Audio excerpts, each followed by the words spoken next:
Welcome to The Roll Call, the podcast where we dive into the roles that define us. I'm your host, John Glahn. On each episode, we explore the journeys of people discovering their true roles in life, business, and beyond. Get ready for inspiring conversations about finding purpose and authenticity. Let's roll the roll call. Welcome, everyone. John Glahn here on The Roll Call. I have with me my special guest, Chris Ewald. And I'll go into a little bit more fun about him, but it looks like everyone's accounted for. Let's get started. So, Chris, we are long overdue to have you on. I am so excited to share your story, to share a little bit of our story together. It's amazing how together we've been, even though how far apart we've been and where we come back to. For everyone, Chris and I connected, actually, it's 2010, I remember, because that's when I started as a district manager for GE in Michigan. And at the time, Chris was, and we'll get into this story a little bit, but Chris was trying to his own chops at some entrepreneurship on going out on his own as a manufacturer's rep. Fast forward, I did that 4 years later on my own as well for GE, which is now my company, the Great Lakes Essential Power. And fast forward to where he is now, sales manager at McAuliffe Sales. And I'm going to let him explain everything else that he has become. I am so happy and proud. He's got books, a book, one coming, so many things to talk about. So, Chris, welcome. Thank you, John. And, our story was a significant one in my journey. So, we started with me trying to do something entrepreneurial. And, there was a failure there, frankly, if at the end of it, we tried to do this during the Great Recession, which I commend us both. But that was an interesting, but it was all part of the journey. Well, yeah, and that's a part where you were like a one-armed leg in an ass-kicking contest, or one-legged man in an ass-kicking contest, right? Amen. In our world, you have to have the tools and the people and distribution to help you, and it was not set up for success. And but the lessons learned, the life lessons, and more, maybe even more importantly, the business lessons I learned in that adventure, you couldn't go to get an education on that any better. No, absolutely. And I know that wasn't easy, and that's why I do love hearing the entrepreneurial story of so many. And we'll get into now, like you are employed by a company, yes. Right? You are a sales manager. I'll let you go into that, but you still have that itch to do big and amazing things as a leadership coach, sales coach, etc. So what's your journey now? Where are you right now? So right now, district sales manager for McAuliffe, have been since 2012 when the owner and I reconnected. I'd worked here previously, from 04 to 08. And had a great meeting that, at the time, it was really a blessing that, so I have a ton of love for the McAuliffe agency. And I guess my story about what kind of where we're at today, you could probably even fast forward from 2012 to 2020 when COVID happened. And I hear so many people say that now. Mm-hmm. When COVID happened is the way we start our stories. And I recognized in that moment that, I had a piece of me that had grown into this coaching, consulting. I'd always coached sports. I'd always coached youth sports and things like that. But I said, I want to make more impact with that and go broader. So I started, the classic side hustle that we hear a lot about. And I've been building on that ever since. That's awesome. So, I would like to, again, I'll come back to why I've always been, I've always watched you from afar, again, from back then, right? Because I am a firm believer in humanity and humans. And I always felt you were a great, great human. Just at the time, there wasn't a way that I could help you become successful in that side of it. And so running against you across you in the industry, right. Always seeing your boundless energy. And I should have started this with everyone be like, hey, be ready, because this will be intense, right? Because by the way, there's a book called The Intensity Method that Chris. So get ready for some great, intense conversation. And again, each and every time, smile on your face, always engaging, always deflecting and directing conversation, back to me. I always witness that, whether you're talking to me or someone else. And so I knew there was always something that was going to be great within you. So now, say 2020, what was it? What a good question. So what I saw was so we're going through this big major life event, right? Mhm. And I'm on the phone from 7 a.m. till sometimes 7 p.m. with the people I care about the most. And they're asking me for advice, right? How do you manage this? And I wasn't even quite, I didn't, at that moment in time, I didn't have the context to really say, this is why I became Coach Chris, right?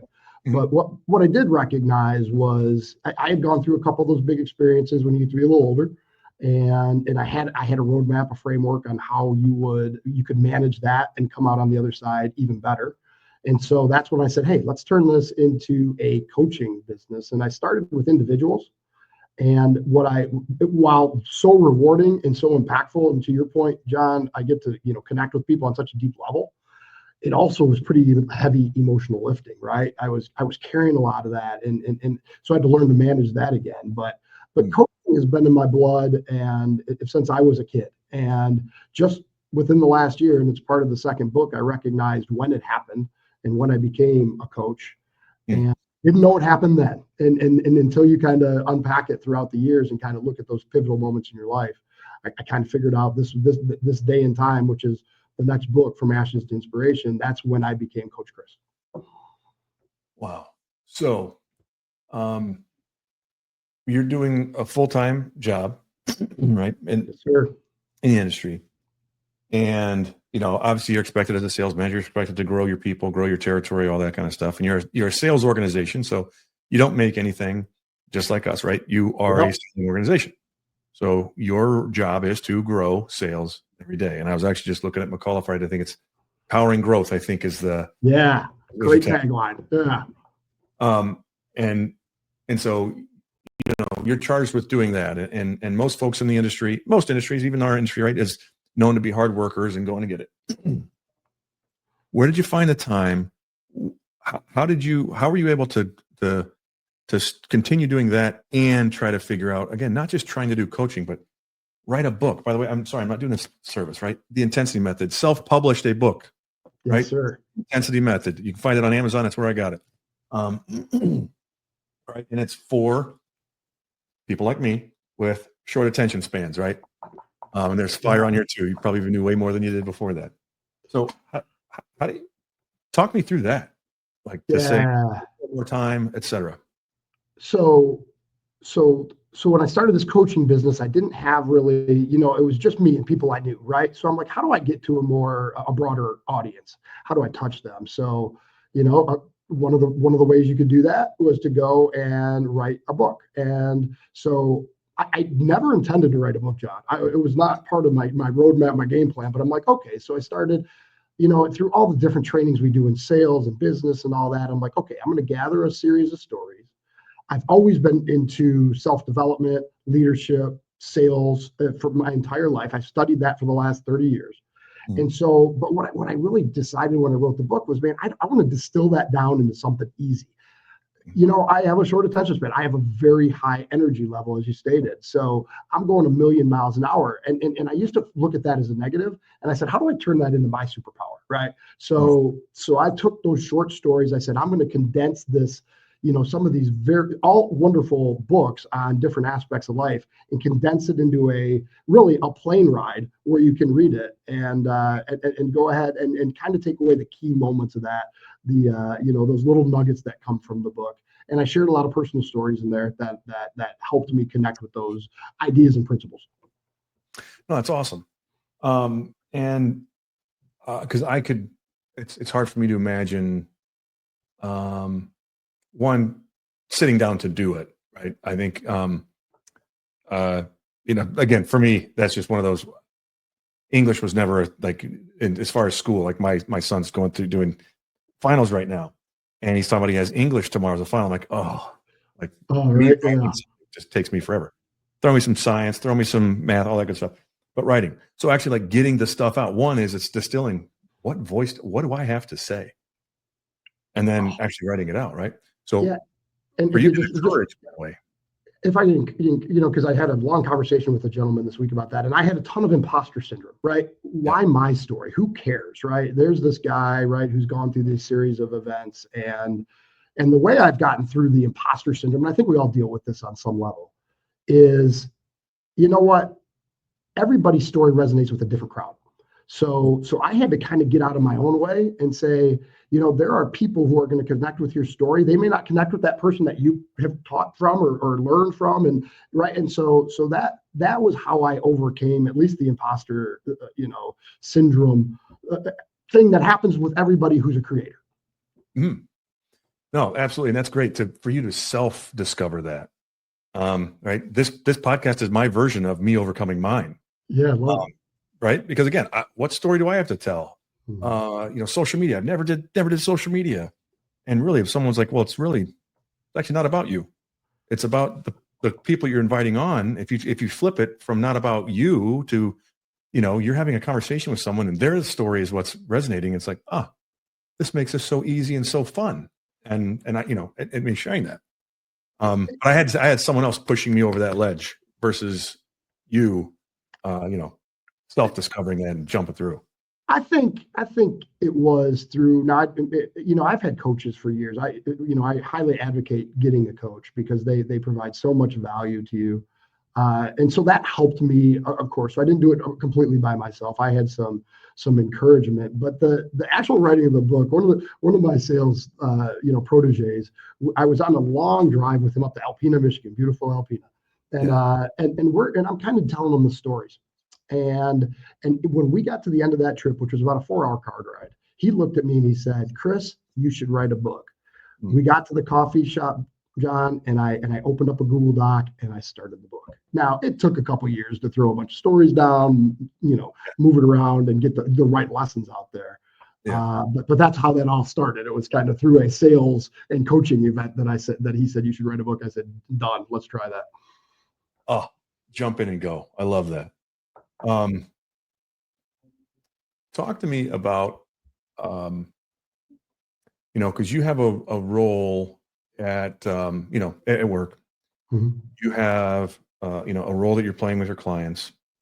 You have a family, which I know, again, Oh, yeah. part of that journey from years ago was really maybe the start of a lot of that part of the family side of things. So, what do you? I'm trying not to have a leading question here, and I'm just not coming up with. At what point are you not coaching? I guess ultimately I'm trying to get to, like, in all of your roles, where do you find yourself fitting in? It's a really good question because I would tell you that I don't find much time. The only time I'm not coaching is when I'm allowing myself to be coached by somebody else. So other than that, I'm always looking to how do I help or how do I serve somebody else. But in that process of deep, active listening, all the different terms we use for listening, I also get the opportunity to see and take something out of that conversation as well. It happened this weekend where I was kind of having a pretty impactful conversation with a colleague of mine. And in that conversation, he quickly turned it back to me and said something about, a place in my life where I could improve. And man, since I've coached for so long, I think what you get to is a symbiotic relationship between and you just start coaching each other. My best buddy and I have coached each other for 40 years, right? But it's so sometimes you're in the coach position and sometimes you're the one receiving the coaching. And that's really the impact. I love that stuff. I think that's your best coach. You better be coaching them on some level as well. Yeah. I think a distinction that I like to make, and I'll ask you your take, and this may be, I think, really how it gets to the point where you just said, where it's the coaching and coaching each other, is from a place of curiosity. I think that, as I'm explaining to folks that, my venture outside of my base business in the electrical industry is coaching leadership teams, right? And so people are saying, "Oh, you're a consultant." It's like, most people may use that definition, but a consultant tells you what to do. Like they know what you should be doing, or that's what their job is, to tell you what to do, versus a coach is to have you figure that out. And so that's where I find that distinction between the two. I'm curious where you fall on that. Yeah, and it's inspiration to me, John. That's the word.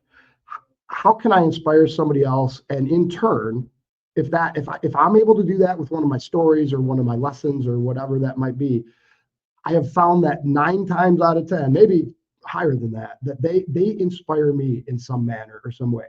it's just really making that deep, intimate connection. And with in coaching, we always talk about what's a coach and what's a therapist, right? A coach is always looking out the windshield. A therapist sometimes has to look out, in the rearview mirror. And so I'm always looking for that growth, that inspiration, that thing that really moves people. And one of the things that I really get passionate about is making emotionally intelligent, intimate relationships with your people, because you get to know them on a level. And it's, in a world where everything feels so negative at times, driven by so many different things, that's the stuff. Most of the people I've ever met have been really wonderful, great people with the right principles, the right values, and they just sometimes don't know how to apply them and put them to work. And that's what we do with coaching. Yeah, that's awesome. And I think in dialing it even back further is it sounds like it's more like a undying curiosity, right? Yeah, well stated. So many people will masquerade, and I have too, right? My learning, my journey of, I thought I have to come in and act really smart in order to be someone's coach. But finding in, and I think that's where that comes back and forth, is if someone's just curious about someone, yeah, and asking about someone, right? That's where it unlocks things, right? It takes people's guard down. It's where people are willing to share, and versus most people are waiting for that time to pounce and tell someone how to do something better, like the parenting or whatever it might be. And I think that's you just hit it on it for me, that where I know you are successful with your clients and employees as a coach, is, again, that curiosity that I even mentioned it without even realizing I was mentioning it, but that you always have that curiosity of asking, and then deeper thought, et cetera, right? Yeah. Some of it's inherently who you are. There's learned parts of that, but just to me, it's the curiosity that you bring.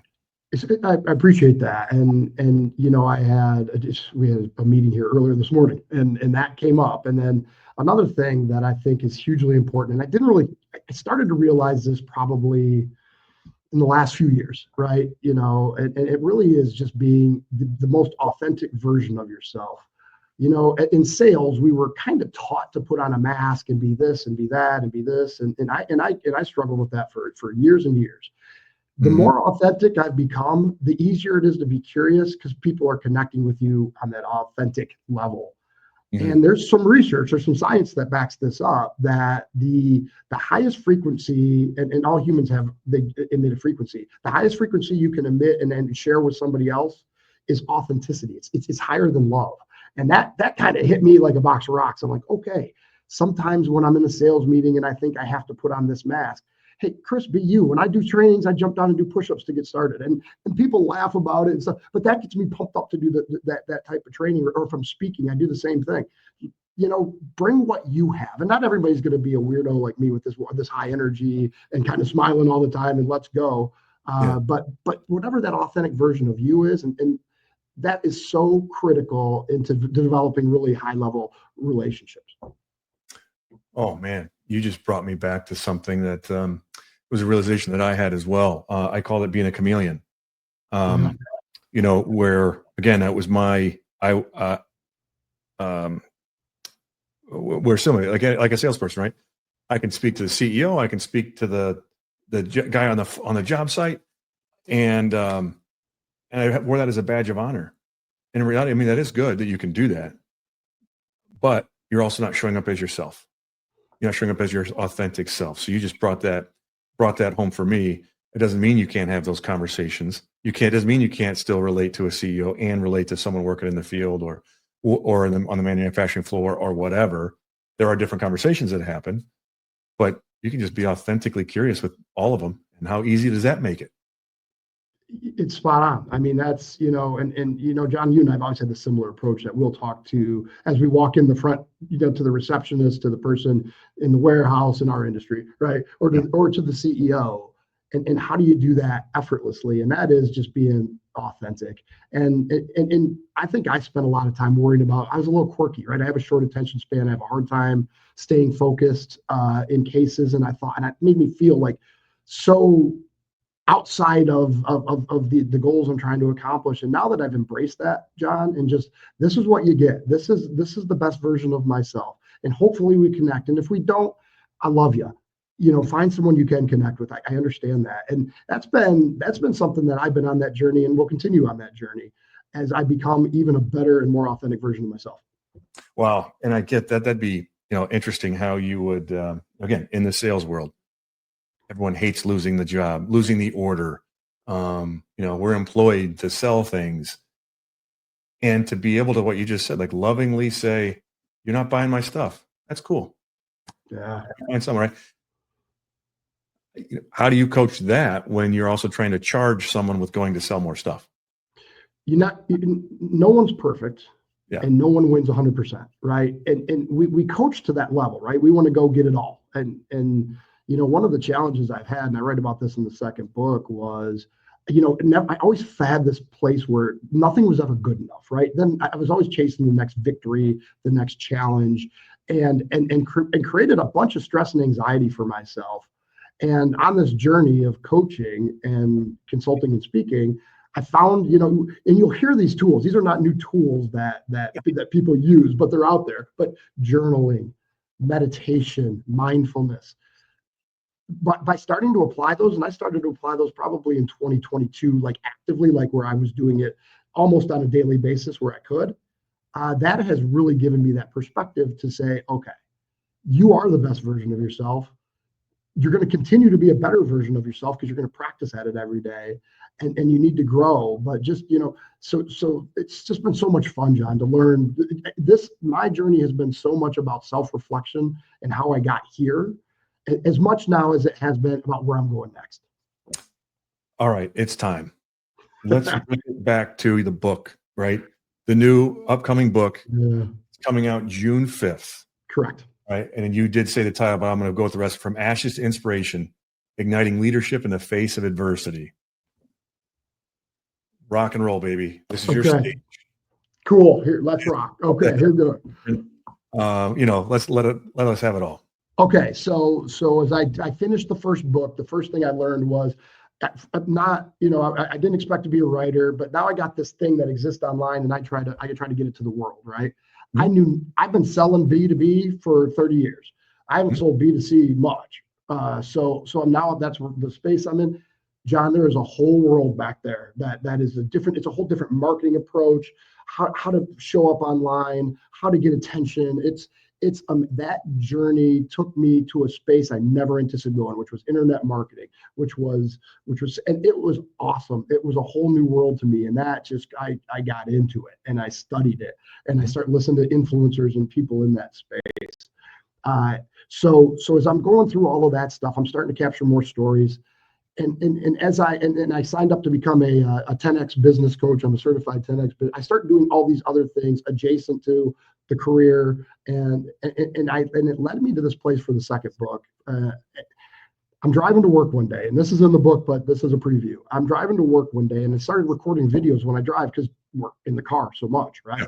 So I'm recording this video, and I don't even remember exactly what the principle was, but I landed on a story that just touched me. When I was 8 years old, my parents, and I went to a bowling outing with my 4 older brothers.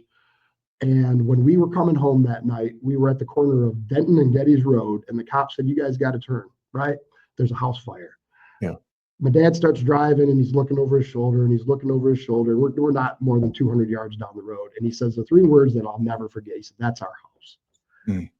And we had to turn around, and what happened in that moment, and where this book comes from, is what I witnessed from that moment on, which was here's my dad, who just 3 years ago was laid off from Ford during one of those layoffs. We're having to use public assistance, which, as a prideful man, anybody who's had to do that was tough on him. But he moved us from a small ranch house in Canton, Michigan, to a big farmhouse in Belleville, and it was awesome, and it was his dream. And while I'm sitting there even as an 8-year-old kid, I'm watching my dad watch his dream burn. Mm. He handles it like a pro. I don't even know how else to describe it. He managed the scene. He's calling the insurance. He's talking to the firemen. He's talking to the police. He's looking for us for a place to stay that night. And that's where I think I got my grit, was from that moment in time when, in the face of devastation, Here's this man who and my parents had lost I have a brother that I never met who was born a couple years ahead of me this guy managed the scene like calm, cool, with professionalism. And I'll never forget that day and what my dad did for our family that day. John, there was another side to that. And there's my mom. She's got 5 boys, 16 and younger, watching the same scene that they're watching, right? And she all she did was do what all great moms do. She took care of her boys. Yeah. I wish I had more. I wish I had a video camera in the moment, right? Because I remember I was the first one to cry. Everybody was in shock. And I put my head in her lap and I bawled. But my mom was just graceful. And so, there's a lot of extra words you can use for this. I like the words grit and grace, because on that day, in that moment in time, that was the thing I learned, is that even in the face of devastation, you can have both grit and grace at the exact same time. And so that made this book easy to write. I wrote about, the book is really about that scene. And then I go into further details about how I've applied that over my life in tough situations. You go through, personally been through a divorce, a bankruptcy, a failed business, right? And we have all these things that you could say, man, those are tough. But we always get the most inspiration. We learn most from those moments. And I learned that as an 8-year-old boy watching my parents operate in the face of devastation. Wow. So one, that, again, I've never had to, most of us haven't had to deal with something like that in our life. And I also can't imagine having to do, like you said, do all that in those moments when you're watching it, all of everything you have. That's absolutely incredible. So did you write it for you? Did you write for your own soul, or did you write it? What's the purpose of this one? So over the past 5 years of my coaching journey, I've done these different types of training. I did the internet marketing stuff, I did the coaching, and I did sales, how to grow a sales team, sales org, all these things. It keeps leading me back to one word, John, and then this is why we're talking. It's leadership. Leadership is the thing that has, stirred my pot for my whole life. That's why I coached. I love having that impact, even in sports. Coaching high school football was just a highlight of my life, because you get to be a leader and you get to inspire, and everything that I think, in my personal opinion, that our society needs is more leadership. And you don't have to have a big title. You don't have to be some I have this story of great success. You can be a leader, taking the stories of your life and passing it on. You just have to be one step ahead of somebody, right? And if you can take that story and pass it back, and it accelerates someone in their self-development, let's go. Let's do that all day, every day. Wow, that's great. And because leadership shows up in so many different ways, and so many people, and I have mistakenly, in my own life, covered up what I think leadership is just by having the title, or be the one that jumps in to do something, and you have to be loud. You have to want to be up in front of people. That's just one way of being a leader, right? The quiet, reserved in the back, but leading by example, leadership, right? Just doing the right thing and getting someone else to follow you, leadership. Yeah. And I think we have this vision of leadership that you look at a guy like a John Maxwell, or, these guys who are at the top of the game, Marshall Goldsmith. Yeah. You know what? Those guys are awesome, and they are fantastic leaders, and you should consume some of their. But leadership doesn't have to come when somebody's who's already been there. You got every one of us is on a leadership journey. And so you can use your journey to impact somebody, in your family, in your community, at your job. It's always, and people crave it. And John, this, they yearn leadership. You and I yearn leadership from others. It's just such a positive thing. It's truly my passion. So from grit, from ashes to inspiration became it's a book for leaders. Awesome. That's great. And I love how you got some flame coming up the left side of your shirt. Let's go. Right? No boring blue or white anymore. Let's put a little color to it. Not to go deep here, but none of us get out of here alive. And I know a lot, as you age, you start to experience more funerals than weddings. Yeah. And, I lost my mom a decade ago, and I think about her every day. She was a big inspiration to this because I kind of had the gritty part, John, and being the coaching, right? I kind of got that lesson from my dad. I've had to work really hard to understand the lesson of grace. And the biggest part of that lesson is grace for myself. Absolutely. Right. I think, so much, this is as usual, we're walking down similar paths and we're finding these things along the way, and me realizing when I don't show up, and this is just universal, but I can only relate it to myself and only relate it to others. When I show up, how I don't want to show up for my kids, with my wife, my employees, with clients. I'm shoving something down, I'm covering something up, because I haven't forgiven, even on the path that I've been on, and I know you have been as well. And I've really, really uncovered some stuff. There's still some lingering things, and then I find myself catching it. That why did I just snap in that way? Why did I respond in that way? Because I haven't forgiven something about me that I'm portraying onto someone else. And grace is the word.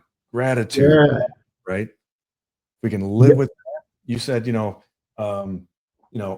folks had intensity or folks had leadership, if we just start with gratitude, right? That is the basis of leadership. And you're right. Grace, gratitude, that is not what is brought up in leadership books, in most of them, right? I would agree that is that you don't hear a lot about that. You hear about all these different ways that you're supposed to influence, and there's so many great leaders out there. And with the technology it is today, you can go and get this in a variety of manners. Between YouTube videos and shorts and all of those things. Yeah. But again, back to the imposter syndrome thing. I was like, so why me? Why is that? On this journey, I had that moment where I said, okay, I know why I became Coach Chris. I know that's the thing I do effortlessly, right? I don't try to do that. It's my God-given gift. I don't know why I have it, right? Other people got the God-given gift of coding or whatever that is. Mine was coaching, and I've been doing it since I was a kid. And now, so what I've done now is authentically leaned into it. I want to become a speaker when I'm going out this year. I have 4 or 5 now speaking, things where I get to talk to people about the story and how, that persistence, resilience, came from that. And that's all in the book. And man, when you get to touch people, and I did a speaking engagement here recently where I had a young lady, and I was talking about the intensity method and short attention spans, and she had just been diagnosed with ADHD, and she was devastated. She was devastated. But by telling my story, and her getting to witness that, she came up and she was touched. And then I'm like, let me give you a hug, man, right? Because and then of course I'm crying because she was touched by that story, and it made her a better human. In that day, it fired me up, John. It fires me up thinking about it. You know what? And that is what just could potentially turn that into her superpower. Yeah. Right. Whether it's dyslexia, ADD, ADHD, right? The best leaders, actually, the top ones that are famous actually are a version of that somewhere. Just making sure we're tapping into it, not feeling sorry for it or covering up or whatever. Is leaning into that. You got it. I think so many people carry like shame and guilt with them. And I think those are 2 very powerful negative emotions that you have to learn to kind of deal with. And if you can get to that place where you identify why that may have happened, wow. And that's why I'm also a big advocate for therapy. If that's a place you need to go and kind of unpack where you came from and why you act the way you do, that's an awesome tool. It's not what I do, but it's, go and do that. But then once you can kind of say, all right, I recognize this is why I act this way in my relationship. This is the way I react in my business. This is the why then you have control over it. Again, it's a science. It goes from your amygdala to your frontal cortex. Your frontal cortex is the day-to-day, task oriented. The emotion comes from the amygdala. So we get to that emotional spot. We start making irrational decisions. But what you learn is that there's a way to reframe that, to put it in the right part of your brain, and then to manage just much more effectively and lead more effectively. Yeah, love it. I'm going to do two quick things. Number Awesome. one, I know we've actually kind of talked about a lot of these already in part of your story, but a failure, or I don't like, again, that word, a mistake, or something that maybe we've talked about today, you just want to turn it up to 11, or something we didn't talk about today that you learned from the most that others would benefit. So I think the biggest shame I've carried was trying to start a business oh, no, I'm going to change that. Let me do this. That was part of this, but I had to stand in front of a bankruptcy judge and I was ashamed. This is 2000. This is after, 2010, right around that time. And here I am. Everything I didn't stand for, I was in front of me in that room. I could probably have not filed bankruptcy, but I talked to a very, very wise lawyer who said, Chris, this is the best path for you to start fresh. I'd never considered it. I never thought I'd be in that situation. I was ashamed. I was guilty. I felt like I had let everybody down. And yet in that moment, I saw I got a fresh start. And that I still carry that with me, John. I think you can hear in my voice. I'm still like, that was nothing I ever wanted to do, but I had to face it. I had to overcome it. I had to take the lumps. I had to retool and to get back to this place of success and understand that was part of my journey. But so we all have those, and that's my story. But when you have that moment where you're just so shameful, like I did something so terrible, unpack it, unravel it, have grace with it, build from it. And look where you are now, right? So many of your stories. That's building where you are and who you are. Awesome. Now, lastly, in service of you, book June 5th. How do people get it? How do people get in touch with you? All the things.